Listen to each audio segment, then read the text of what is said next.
नमस्कार दोस्तों। देखिए, छत्तीसगढ़ के भूगोल वाली जो हम लोग की वीडियो सीरीज़ चल रही थी, उसमें हम लोग आज की वीडियो में छत्तीसगढ़ का अपवाह तंत्र वाला हिस्सा कवर करेंगे। ठीक है, इसके पहले हम लोग छत्तीसगढ़ के ज्योग्राफी में बहुत सारा टॉपिक कवर कर चुके हैं। अगर आप लोग वो वीडियो जाके नहीं देखे हैं तो आप लोग डिस्क्रिप्शन में जाके उस लिंक पे क्लिक कीजिए, छत्तीसगढ़ का सामान्य अध्ययन वाले, वो प्लेलिस्ट पे जाके आप लोग पूरा वीडियो देख सकते हैं। कम से कम 8 से 10 से 12 वीडियो जो है वो पहले ही हम लोग कवर कर चुके हैं। बहुत सारी चीज़ें हम लोग कवर कर चुके हैं। उसके अलावा हम लोग की ऑब्जेक्टिव सीरीज़ भी मैं चला रहा हूँ, जिसमें से जो है वो छत्तीसगढ़ की मिट्टियों वाला ऑब्जेक्टिव पैटर्न में जितना क्वेश्चंस आए हुए हैं और कुछ नए क्वेश्चंस मैंने करवाए हुए हैं, वो भी वीडियो आप लोग जाके प्लेलिस्ट पे जाके छत्तीसगढ़ का एमसीक्यू वाले सेक्शन पे जाके आप लोग देख सकते हैं। ठीक है, या फिर डिस्क्रिप्शन में मैं उसका लिंक भी दे दूंगा। कुछ लोग कमेंट सेक्शन में बोल रहे थे कि टेलीग्राम चैनल जो है वो ज्वाइन नहीं हो रहा है करके, तो डिस्क्रिप्शन में उसका लिंक दिया हुआ है। उस लिंक पे जब आप क्लिक करेंगे तो क्रोम ब्राउज़र पे खुलेगा। उसके बाद आप 3 डॉट पे ऊपर राइट साइड पे टॉप पे 3 ठो डॉट आएगा, उसको आप लोग क्लिक करिए और ओपन इन क्रोम करिए उसको। ठीक है, ओपन इन ब्राउज़र या ओपन इन क्रोम, 3 डॉट पे क्लिक करेंगे तो ओपन इन ब्राउज़र आएगा। वो ऑप्शन पे जब आप लोग क्लिक करेंगे तब फिर आपको चैनल दिख जाएगा और चैनल पे जाके आप लोग ज्वाइन हो सकते हैं। या फिर टेलीग्राम चैनल पे जाके Shubham GS online classes search करिए, वहाँ पे जाके आप लोग ज्वाइन हो सकते हैं। ठीक है, तो आज का वीडियो हम लोग स्टार्ट करते हैं। अगर आप लोग को वीडियो पसंद आए, वीडियो को लाइक कीजिए, चैनल को सब्सक्राइब कीजिए, ज़्यादा से ज़्यादा शेयर कीजिए। कमेंट सेक्शन में कमेंट करके बताइए कि आप लोग को जो है मेरा एफर्ट जो है वो कैसा लग रहा है, एफर्ट पसंद आ रहा है या नहीं आ रहा है। कमेंट जरूर करिए वीडियो के बारे में, जो भी आप लोग को लगे। ठीक है, तो आज का वीडियो हम लोग स्टार्ट करते हैं। देखिए, छत्तीसगढ़ का अपवाह तंत्र। अपवाह तंत्र किसको बोलते हैं सबसे पहले तो ये देखिए। ठीक है, अपवाह तंत्र किसको बोलते हैं? पहाड़ की किसी पर्वत श्रृंखला से एक धारा निकलती है। ठीक है, और वो धारा जब बाकी अन्य धाराओं से जाकर मिलती है तो उससे जो तंत्र का निर्माण होता है, जो एक सिस्टम का निर्माण होता है, उस बहुत सारी धाराओं के मिलने से, मुख्य धारा में जाके मिलने से एक जो तंत्र या जो सिस्टम का निर्माण होता है, उसे हम लोग कहते हैं अपवाह तंत्र। अगर कहीं मेंस में आएगा तो इसी तरीके से आपको लिखना पड़ेगा, अपवाह तंत्र का डेफिनेशन आता है। ठीक है, तो छोटी छोटी धाराओं के मिलने से, मुख्य धारा में जाकर मिलने से जिस तंत्र या सिस्टम का निर्माण होता है उसको कहते हैं अपवाह तंत्र।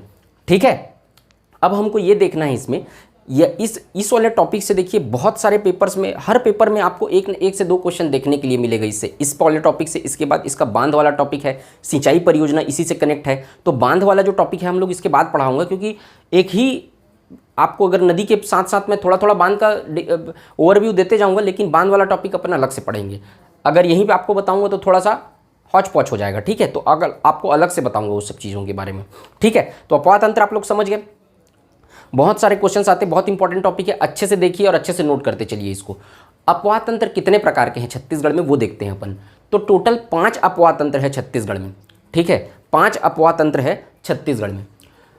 पहला महानदी अपवाह तंत्र, दूसरा गोदावरी नदी अपवाह तंत्र। आप लोग पूरा लिखेंगे, मैं इसको शॉर्ट में लिखा हूँ। ठीक है, महानदी अपवाह तंत्र, दूसरा गोदावरी नदी अपवाह तंत्र, तीसरा सोन नदी अपवाह तंत्र, चौथा ब्राह्मणी नदी अपवाह तंत्र और 5वां नर्मदा नदी अपवाह तंत्र। ठीक है, ये 5 अपवाह तंत्र हैं छत्तीसगढ़ में, जिसमें से महानदी जो है वो सबसे बड़ा अपवाह तंत्र कौन सा है? 2 चीज़ तो आप लोग यहीं याद रखना पहले, सबसे बड़ा अपवाह तंत्र और सबसे छोटा अपवाह तंत्र। पहला सवाल तो ये आता है कि कितने अपवाह तंत्र हैं, तो 5 अपवाह तंत्र हैं छत्तीसगढ़ में। सबसे बड़ा अपवाह तंत्र याद रखना है, सबसे बड़ा अपवाह तंत्र है महानदी अपवाह तंत्र, सबसे छोटा अपवाह तंत्र है नर्मदा नदी अपवाह तंत्र। ठीक है, उसके बाद जो ये डाटा है, जो परसेंटेज डाटा है और जो वर्ग किलोमीटर में जो डाटा है, वो डाटा बहुत कम पूछता है, लेकिन आप लोग ध्यान रखे रहना, एक मोटा मोटा याद रखे रहना। जैसे कि यहाँ पर 56.16% है तो 56% ऐसा याद रखे रहना। एक्यूरेट डाटा नहीं पूछेगा। अब ये नहीं पूछ देगा कि 56.15, 16, 0.17, 0.18 ऐसा करके नहीं आएगा। एक 50 रहेगा, एक 55 रहेगा, एक 75 रहेगा, एक 56 रहेगा, इस टाइप का रहेगा। तो आपको 56 पे क्लिक करना, टिक करना है। तो आप लोग इसका और ऊपर याद रखे रहना, और सबसे बड़ा और सबसे छोटा का तो पूरा ही याद रखे रहना। 56.16% और सबसे छोटा का 0.55%। ये अपवाह तंत्र का हिस्सा है, मतलब छत्तीसगढ़ में। ठीक है, अगर आप लोग को वीडियो अच्छा लग रहा है तो वीडियो को लाइक ज़रूर करिए। ठीक है, मैं आप लोगों को लाइक करने के लिए इसलिए बोलता हूँ, ठीक है, ताकि ये वीडियो जो है वो उन लोगों तक पहुंच सके। लाइक और शेयर करने के लिए, आप जब शेयर करेंगे या फिर आप लाइक करेंगे तो ये वीडियो ताकि उन लोगों तक पहुंच सके जिन लोग वाकई में सीरियसली पढ़ना चाहते हैं और एक ऐसे कंटेंट का खोज कर रहे हैं जो टू दी पॉइंट हो और ऑथेंटिक हो। ठीक है, क्योंकि मैं आप लोगों को बिल्कुल भी इधर उधर की बातें नहीं कर रहा हूँ जब भी मैं पढ़ा रहा हूँ उस पढ़ाने के ड्यूरेशन में। आप लोग को ऑथेंटिक सोर्स और जो मैंने फेस किया है जो प्रॉब्लम प्रिपरेशन के दौरान, उन प्रॉब्लम्स को आपको फेस ना हो करके सभी चीज़ों को बहुत अलग अलग सोर्स से इकट्ठा करके आप लोगों को अवेलेबल करा रहा हूँ, ठीक है। तो उन लोगों तक वो चीज़ पहुँचनी चाहिए। बहुत से लोग हैं जो कोचिंग सेंटर पे जाके एफोर्ड नहीं कर सकते, कोचिंग सेंटर का जो फीस है इतनी महंगी, अब पढ़ाई को वो आर्थिक रूप से उतने सक्षम नहीं है कि वो जाके वहाँ पर पढ़ सके। उन लोगों तक ये वीडियो पहुँच सके ताकि वो लोग भी अच्छे से तैयारी कर सकें। अगर कंपटीशन होना है तो फेयर कंपटीशन होना चाहिए, ठीक है ना, तो ताकि वो लोग तक भी पहुंच सके। इसलिए ज़रूरी है कि मैं आप लोगों के लिए जितना एफर्ट लगा रहा हूं, तो आप लोग की भी ये रिस्पॉन्सिबिलिटी बनती है कि आप लोग वीडियो को लाइक करें। अगर आप लोग को पसंद आ रहा है तो व्यूज़ बहुत है लेकिन उसके कंपैरिजन में लाइक कम है, इसलिए मैं आप लोगों को बोल रहा हूँ। इससे क्या होगा कि रिचनेस बढ़ेगी वीडियो की और उन लोगों तक भी वो चीज़ें पहुँच पाएगी जिन लोगों को वाकई में ज़रूरत है। मैं व्यू ही अगर लाना रहेगा तो मैं बहुत सारे उसके तरीके हैं। देखिए जितने भी अपकमिंग एग्जाम्स हैं मैं आप लोग को थंबनेल पे ये डाल सकता हूँ। व्यू ही अगर लाना पड़ेगा, व्यू और सब्सक्राइबर्स ही अगर मेरे को लाने हैं कि अब इस एग्ज़ाम का एक्सपेक्टेड डेट ये है, मैं थंबनेल पे डाल दूंगा और एक्सपेक्टेड डेट बता दूंगा। लेकिन कोई ठोस उसके पीछे सबूत होना चाहिए ना, तथ्य होने चाहिए कि ये है, ये एग्जैक्टली है, वित्त विभाग ने ऐसी सूचना दी है। ये सब मैं डालूंगा तो व्यूज़ आ जाएंगे, मैं जानता हूँ, लेकिन वो स्टूडेंट्स को धोखा देना होगा। इसलिए मैं वो चीज़ें डाल के व्यूज़ नहीं लाना चाह रहा हूँ। मैं ऑथेंटिक चीज़ें देके और रियल में जस्टिस करके टीचिंग के साथ मैं आप लोगों को पढ़ाना चाह रहा हूँ। आप लोग उसको समझिए और उसके साथ आप लोग को वीडियो को लाइक कीजिए और कमेंट करके ज़रूर बताइए कि आप लोग को ये वीडियो कैसा लग रहा है और उन तक भी पहुँच सके ताकि जिन लोगों को ये वाकई में उसका ज़रूरत है, अच्छे स्टूडेंट्स तक, ठीक है। तो चीज़ों को ध्यान में रखिए आप लोग। अब अपन देखते हैं। तो 5 प्रकार के अपवाह तंत्र मैं बता दिया हूँ आप लोगों को, सबसे बड़ा और सबसे छोटा याद रखना है, ठीक है। अब इसका देखो, महानदी अपवाह तंत्र का हिस्सा है 56.16%, गोदावरी नदी अपवाह तंत्र का हिस्सा है 28.64%, सोन नदी अपवाह तंत्र का हिस्सा है 13.69%, ब्राह्मणी नदी अपवाह तंत्र का हिस्सा है 1.03% और नर्मदा नदी अपवाह तंत्र फैला हुआ है 0.55%। इसको आप लोग ये दोनों को तो पूरा याद रखना, ये लोग को मोटा मोटा याद रखे हैं 28%, 13%, 1% करके, ठीक है। वर्ग किलोमीटर में मैं सबका डाटा नहीं लिखा हूँ क्योंकि ज़रूरत नहीं है उसका। सबसे बड़ा अपवाह तंत्र का जैसे ये पूछा नहीं है अभी तक ये वर्ग किलोमीटर में, लेकिन कभी पूछ दिया तो याद रखे रहना, 77.43 वर्ग किलोमीटर। और सबसे छोटे अपवाह तंत्र का वर्ग किलोमीटर में हिस्सा है 750 वर्ग किलोमीटर, ठीक है। ये अभी तक पूछा नहीं है लेकिन ध्यान में रखे रहना, ठीक है। अब 2 चीज़ें आप अच्छे से देखिए। पहला, छत्तीसगढ़ की सबसे लंबी नदी, हाँ बहुत से लोगों को कन्फ्यूज़न होता है इसमें, ठीक, तो मैं आपको उसको रीज़न सहित बताता हूँ, उस कन्फ्यूज़न आपका क्लियर हो जाएगा। छत्तीसगढ़ की सबसे लंबी नदी कौन सी है? महानदी। देखिए महानदी केवल छत्तीसगढ़ में प्रवाहित नहीं होती है, महानदी छत्तीसगढ़ के धमतरी के सिहावा पर्वत से निकल के जब जाती है तो छत्तीसगढ़ के बाद वो उड़ीसा में भी प्रवाहित होती है। तो छत्तीसगढ़ की सबसे लंबी नदी अगर कहीं पूछ रहा है तो महानदी है, क्योंकि ये यहाँ छत्तीसगढ़ की मतलब ओरिजिन इसका मैक्सिमम हिस्सा छत्तीसगढ़ में है। छत्तीसगढ़ से ये उड़ीसा जाती है, यहाँ पर उड़ीसा है, उड़ीसा के कटक में जो है वो बंगाल की खाड़ी में अपना जल गिरा देती है।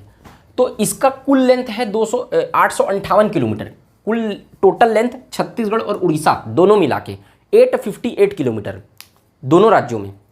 तो अगर कहीं लेंथ के हिसाब से बोलेगा कि छत्तीसगढ़ की क्यों बोल रहा है, क्योंकि छत्तीसगढ़ से इसका निकल रहा है, ओरिजिन इसका छत्तीसगढ़ में है। तो छत्तीसगढ़ की सबसे लंबी नदी तो 858 किलोमीटर वाला हुआ महानदी अपवाह तंत्र। लेकिन महानदी का छत्तीसगढ़ में जो हिस्सा है वो 286 किलोमीटर है टोटल, यानी यहां से निकल के जो छत्तीसगढ़ का हिस्सा है यहां तक वो कितना किलोमीटर है? 286 किलोमीटर। तो अगर आपको पूछेगा कि छत्तीसगढ़ की सबसे लंबी नदी, तब तो ये 858 किलोमीटर पूछ दिया ना, मतलब छत्तीसगढ़ से बहने वाली, उसके बाद फिर उड़ीसा भी जाती है, सबको मिला के पूछ रहे हैं, तो आपका आएगा महानदी। लेकिन छत्तीसगढ़ में बहने वाली, देखो यहां पर क्या बोल दिया, छत्तीसगढ़ में बहने वाली।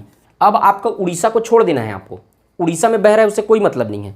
छत्तीसगढ़ में बहने वाली सबसे लंबी नदी दूसरे राज्य में जो न जा रहा हो, शिवनाथ नदी है, क्योंकि इसका लेंथ है 290 किलोमीटर। अब छत्तीसगढ़ में ये यहाँ से निकल के यहाँ पर गढ़चिरौली महाराष्ट्र से निकल के और पानाबरस की पहाड़ियों से राजनांदगांव में प्रवेश करती है। मैं बताऊंगा इसको जब शिवनाथ नदी अपवाह तंत्र पढ़ाऊंगा। तो ये जो है वो टोटल कितना लेंथ है इसका, 290 किलोमीटर छत्तीसगढ़ में। और शिवनाथ ये जो महानदी है उसका लेंथ छत्तीसगढ़ में, केवल छत्तीसगढ़ में कितना है, 286 किलोमीटर। तो छत्तीसगढ़ में बहने वाली अगर आपको पूछेगा तो क्या आएगा, 290 किलोमीटर वाला आएगा, शिवनाथ है। लेकिन छत्तीसगढ़ की सबसे लंबी नदी तो टोटल लेंथ तो 858 किलोमीटर है ना महानदी का, तो वो महानदी आएगा, वो उड़ीसा में भी जा रहा है क्योंकि। तो ये चीज़ों को समझ के आप लोग पढ़ना, क्वेश्चन को ध्यान से पढ़ना, 2 बार 3 बार पढ़ना कि अगर ये पूछ रहा है तो क्या पूछ रहा है। छत्तीसगढ़ की सबसे लंबी नदी पूछेगा तो महानदी आएगा, लेकिन छत्तीसगढ़ में बहने वाली सबसे लंबी नदी पूछेगा तो शिवनाथ नदी आएगा। क्लियर हो गया एकदम? कोई दिक्कत होगा तो कमेंट सेक्शन में कमेंट करके पूछ लेना। ठीक, अब अपन स्टार्ट करते हैं महानदी अपवाह तंत्र। ये एक रॉ मैप बनाया हूँ मैं, छोटा मैप है ये। मैं आप लोग को पूरा जब अपवाह तंत्र पढ़ा लूँगा तो एक बड़ा मैप में जो मेरा हैंड रिटन मैप है वो आप लोगों से शेयर करूँगा। तो वो उस मैप में जो है आपको पूरी चीज़ें जो है वो क्लियर हो जाएगी। पूरे छत्तीसगढ़ का मैप जो है वो मैंने खुद से बनाया हुआ है मैप में, हैंड रिटन, तो वो आप लोग को कवर करूँगा। लेकिन अभी इस मैप से समझना आप लोग। तो पहला अपन पढ़ते हैं, धीरे धीरे करके पूरा अपवाह तंत्र पढ़ेंगे। पहला अपवाह तंत्र है महानदी अपवाह तंत्र, जो छत्तीसगढ़ का सबसे बड़ा अपवाह तंत्र है, वो हम लोग को सबसे पहले देखना है। ठीक है, तो महानदी अपवाह तंत्र, इसका ढाल किस ओर है? सबसे पहले तो ये देखो,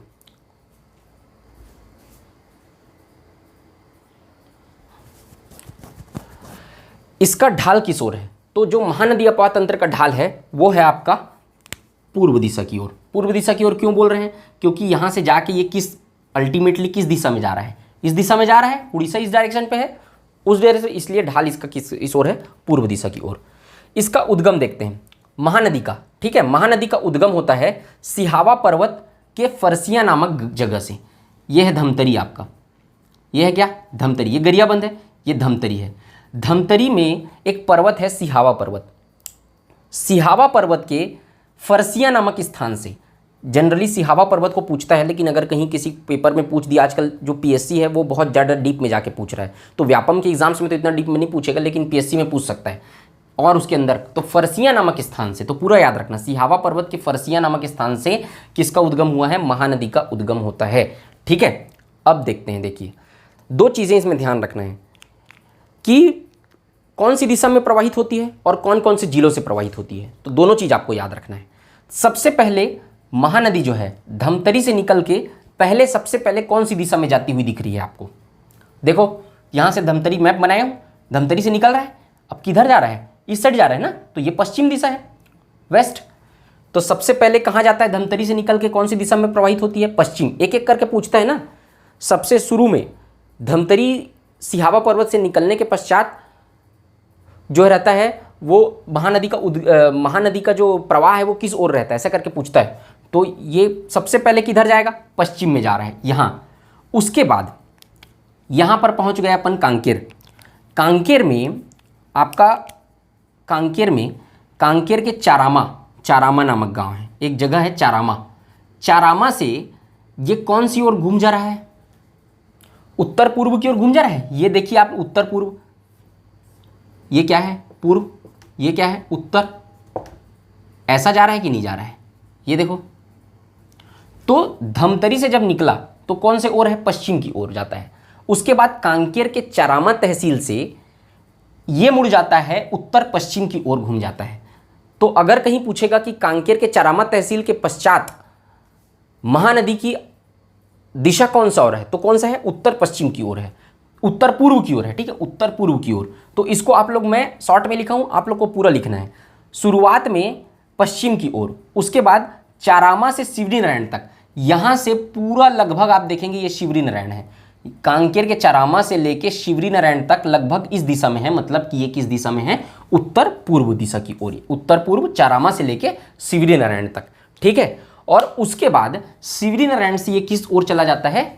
पूर्व दिशा की ओर चला जाता है। तो अल्टीमेटली इसका ढाल किस ओर है? पूर्व की ओर। शुरुआत में पश्चिम, चारामा कांकेर से उत्तर पूर्व, और उसके बाद फिर क्या बोलते हैं, शिवरीनारायण के बाद फिर पूर्व।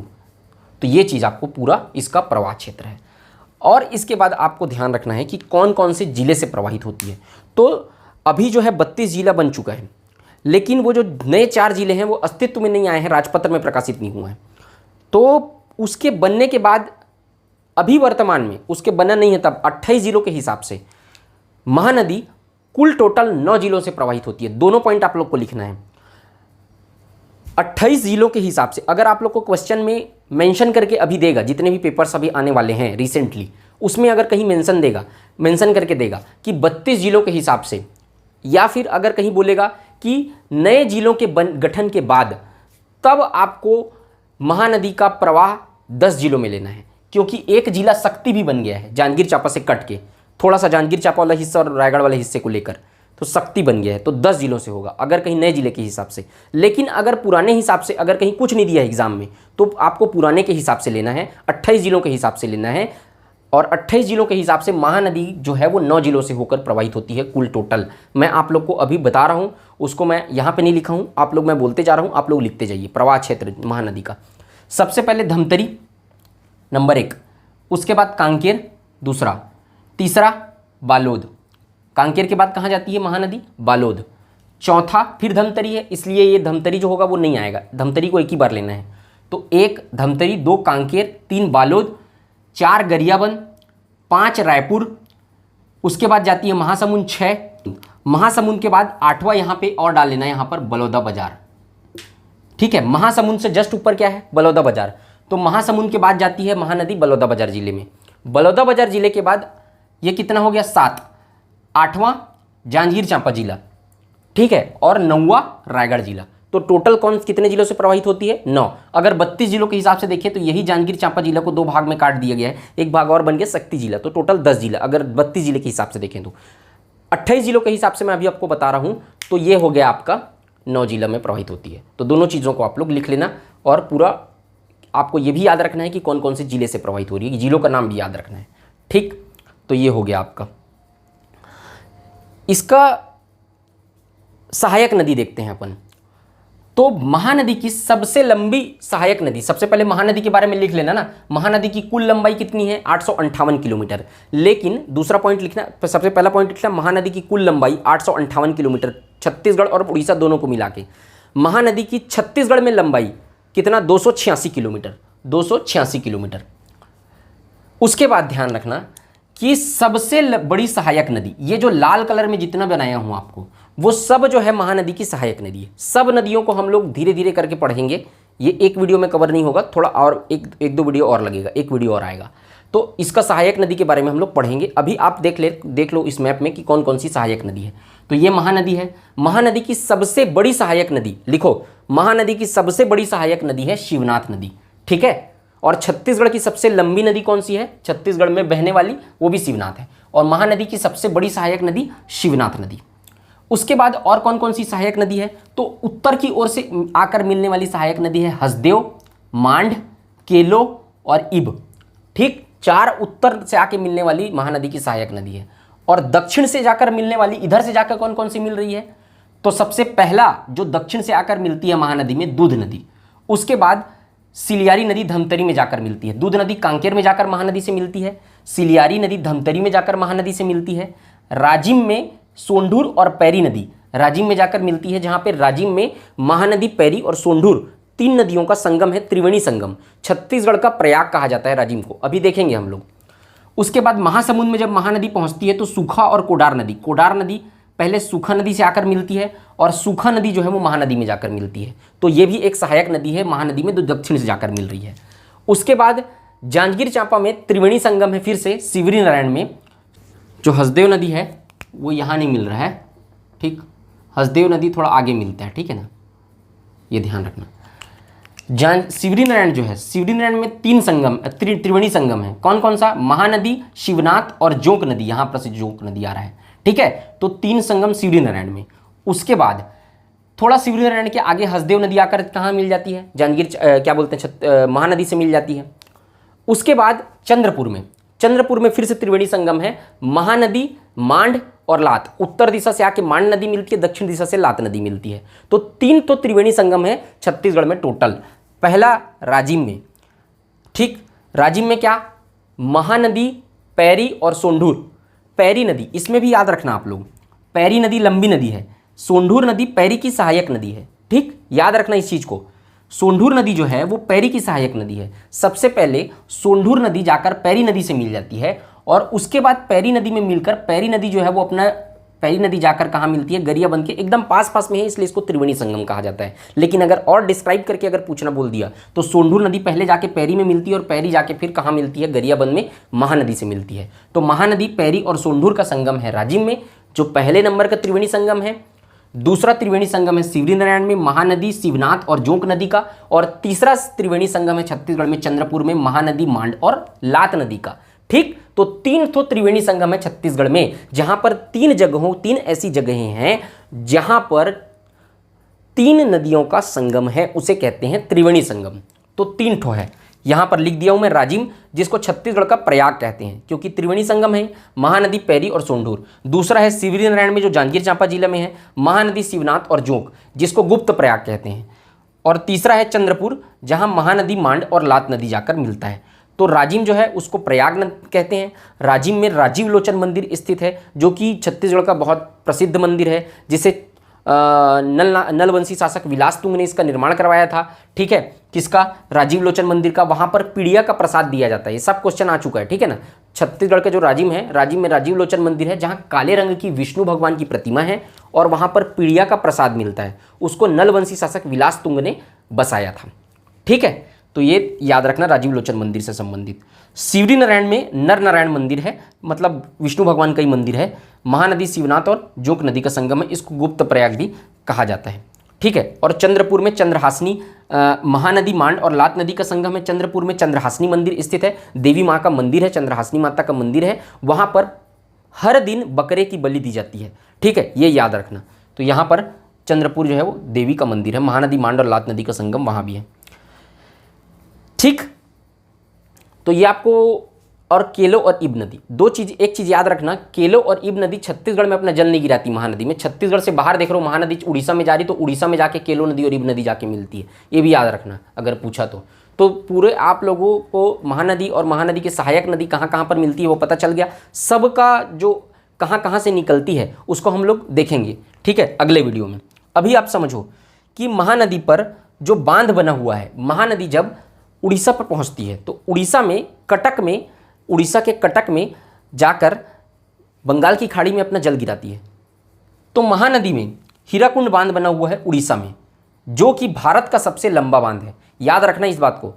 महानदी में उड़ीसा में एक बांध बना हुआ है जिसका नाम हीराकुंड बांध है।